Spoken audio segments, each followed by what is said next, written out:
જી સાહેબ, આજે ખેડા જિલ્લાની મુલાકાતે શું કહેશો?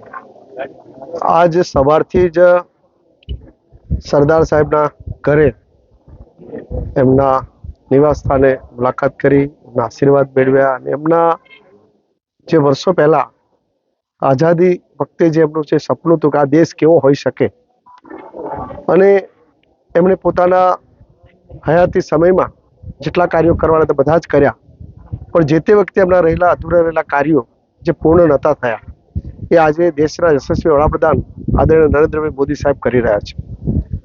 અને એ જે કાર્યો છે એ કાર્યો આજે 12 વર્ષની મોદી સાહેબના શાસનની ઉજવણી નિમિત્તે ખેડા જિલ્લા વહીવટીતંત્ર દ્વારા પ્રગતિપથ યોજના અંતર્ગત જે ખેડા જિલ્લામાં મહત્વના જે કાર્યો થયા છે એની મુલાકાત લેવાનો સાંસદશ્રી, ધારાસભ્યશ્રીના બધાને સાથે અમે એક સવારનો કાર્યક્રમ હતો.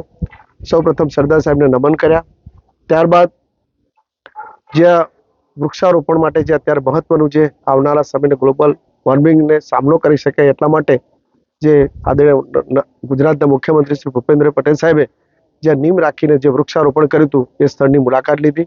તેનાથી આગળ જઈને આજે આપણે બધાને ગૌરવ થાય અને આત્મનિર્ભર ભારતની જે કલ્પના સમાન આપણે જે બુલેટ ટ્રેનની આખી યોજના છે એનું બુલેટ ટ્રેનનું જે અહીંયા એનો સ્ટોપ બની રહ્યો છે, બસ એનું એ સ્થળની મુલાકાત લીધી. બુલેટ ટ્રેનમાં આ વિસ્તારને કેટલો મોટો લાભ થશે અને ખૂબ મોટું જે આપણે કલ્પના વિશ્વ સ્તરીય જેની નોંધ લેવાય એ પ્રકારની જે કેન્દ્ર બની રહ્યું છે એની મુલાકાત લીધી.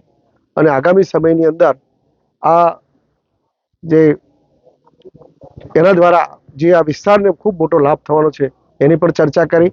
ત્યારબાદ અહીંયા જે સામાન્ય પરિવારની દીકરીઓ એ પોતાનું જીવનમાં ભણતર મેળવ્યા પછી એમાં કેવી રીતે બદલાવ લાવી શકે એવી કલ્પના સમાન આજે સામાન્ય જે મોટી મોટી જે શાળાઓ છે એને પણ જે સુવિધા ન હોય એવી આ કેજીબી જે વિદ્યાલય છે એની મુલાકાત લેતા માલુમ પડી અહીંયા દીકરીઓ પોતાના પરંપરાગત હુન્નરને પણ જાળવી રાખે, સંસ્કાર પણ મેળવે, શિક્ષણ પણ મેળવે અને સાથે સાથે એના જીવનમાં એ કંઈક નવી પ્રેરણા સાથે એ સમાજ જીવનમાં જાય એ દિશાનું આ સુંદર પણ જોવાનું મળ્યું.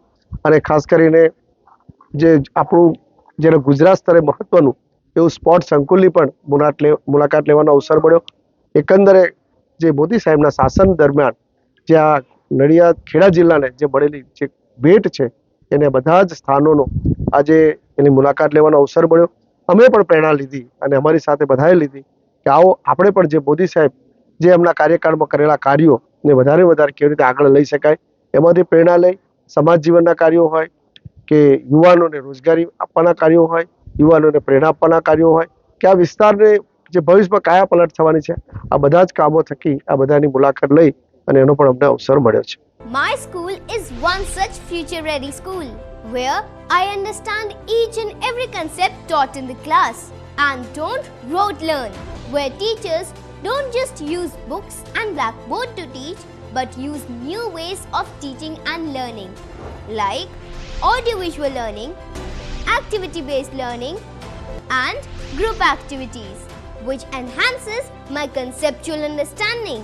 My school also teaches coding, which is an important 21st century skill. Not just that, I get an opportunity to showcase my skill on a national platform. And with all this, I acquire important skills that make me future ready and confident. Would you also like to know where is my future ready school? Visit now and see for yourself.